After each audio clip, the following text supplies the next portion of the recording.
अब तक आपने पार्ट 1 देखा था और अब ये है पार्ट 2। इस पार्ट के अंदर हम आपको रेगुलेशंस के हवाले से ये बताने वाले हैं कि ब्रोकर इस रेगुलेशन को दिखा के हमसे क्या बेनिफिट ले रहा होता है और क्या हमें भी इस रेगुलेशन से कुछ फायदा है। मेरा नाम है एसएम शाहिद और चलिए पहले ये देखते हैं कि ब्रोकर ये रेगुलेशन लेते कैसे हैं। किसी भी बड़े फाइनेंशियल अथॉरिटी से लाइसेंस लेने के लिए ब्रोकर को बहुत हैवी कैपिटल अपफ्रंट जमा कराना पड़ता है। फॉर एग्जाम्पल, अगर कोई FCA रेगुलेशन की बात करूं तो सिर्फ उसका लाइसेंस लेने के लिए कम से कम $0.5 से $1 मिलियन जमा कराना होता है। और अगर मैं ऑस्ट्रेलिया की बात करूं तो ऑस्ट्रेलिया की ASIC रेगुलेशन है, उसका भी तकरीबन 1 million AUD paid up capital जमा कराना पड़ता है।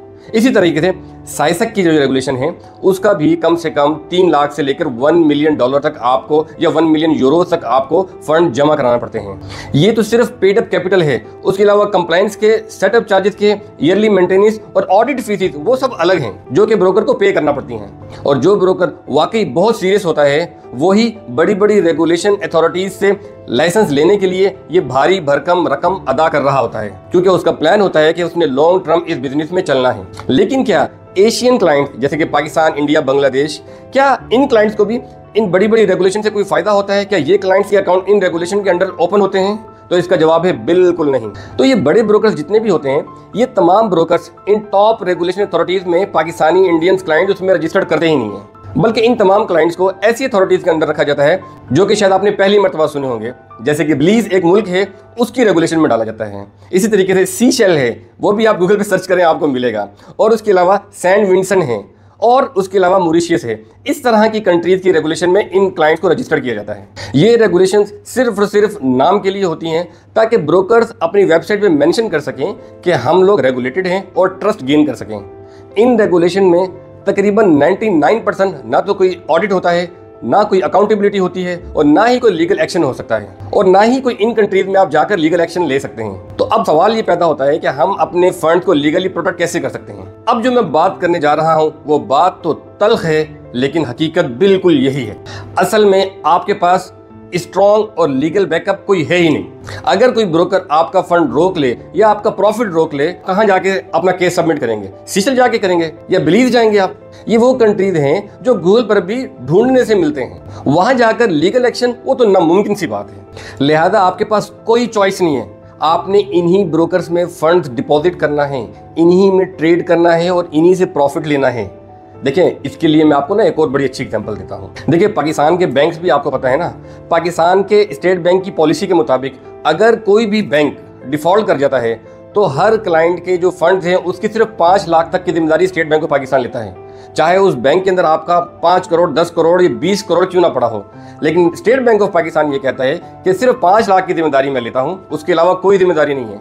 अब आप बताएं, क्या हम पाकिस्तानी बैंक में डिपॉजिट करना छोड़ दें, या हम पाकिस्तानी बैंक में पैसे रखना छोड़ दें, या पाकिस्तानी बैंक को यूज करना छोड़ दें? क्या कोई दूसरी चॉइस है हमारे पास? हमारे पास कोई चॉइस नहीं है। हमें हर हाल में इन्हीं बैंक को यूज करना है, जबकि हमें पता है कि ये बैंक सिर्फ 5 लाख का जिम्मेदार है, इसके अलावा कोई जिम्मेदारी नहीं है इन बैंक्स की। लेकिन उसके अलावा we still have to use these banks only. इसी तरह एशियन ट्रेडर्स के पास भी कोई दूसरी या तीसरी या कोई 5वीं चॉइस है ही नहीं। आपको इन्हीं ब्रोकर के साथ काम करना है और जब भी कोई ब्रोकर आपका प्रॉफिट रोक ले या आपका फंड रोक ले तो आपके पास कोई स्ट्रॉन्ग लीगल राइट मौजूद है ही नहीं, सिवाय एक, और वो है सोशल मीडिया। सोशल मीडिया के ऊपर आप जाके बहुत अच्छी कैंपेन रन कर सकते हैं किसी ब्रोकर के अगेंस्ट, तो उससे ब्रोकर अपनी रेपुटेशन को बचाने के लिए ब्रोकर उस पर लाजमी एक्शन लेता है और आपके फंड रिलीज करता है। वरना यकीन माने ब्रोकर आपको अपनी पॉलिसीज में घुमा घुमा के ऐसे बोलेगा कि आपने ये वाली पॉलिसी ब्रेक कर दी, ये वाली पॉलिसी ब्रेक कर दी, लिहाजा आपके फंड नहीं मिल सकते। अब देखें, इसका एक छोटा सा सोल्यूशन है जो हम सिर्फ कोशिश कर सकते हैं। अगर आप चाहते हैं कि आपके फंड सेफ रहें तो आपने कोशिश करनी है कि आप अपनी ऐसी कंट्रीज में अकाउंट रजिस्टर्ड करें, जैसे अगर आपके पास नेशनलिटी है ऑस्ट्रेलिया की या यूके की नेशनलिटी है या यूरोपियन नेशनलिटी है, तो आप अकाउंट रजिस्टर्ड करते वक्त ये वाली नेशनलिटीज चूज करें, तो फिर आपका अकाउंट इन बड़ी अथॉरिटीज के अंडर होगा और आपके फंड 100% सेफ होंगे। तो सवाल फिर वहीं आता है कि अब हम क्या करें, हमारे पास क्या चॉइस है? तो इसका जवाब ये है कि आपने अपने फंड्स को रिस्क लेकर आपने इन्हीं ब्रोकर में डिपॉजिट करना है। बस ट्रेडिंग कंडीशंस को अच्छी तरीके से पढ़ लें और उन्हीं कंडीशंस को फॉलो करते हुए ट्रेडिंग करें। जैसे कि आपने वो कहावत सुनी होगी ना कि छुरी ऊपर हो या नीचे हो, कटना खरबूजे नहीं है। और अगर ये कहावत ठीक नहीं हुई मेरी तो कमेंट सेक्शन में आप ठीक करके बता दीजिएगा, मैंने ऐसे सुन रखी है, जिसमें आपको तमाम डिटेल्स बताई जाएंगी। तो सवाल ये पैदा होता है कि अब हम क्या करें। अब आपने करना ये है कि आपने अपने फंड्स सेम ब्रोकर्स में आपने रिस्क लेकर डिपॉजिट करना है।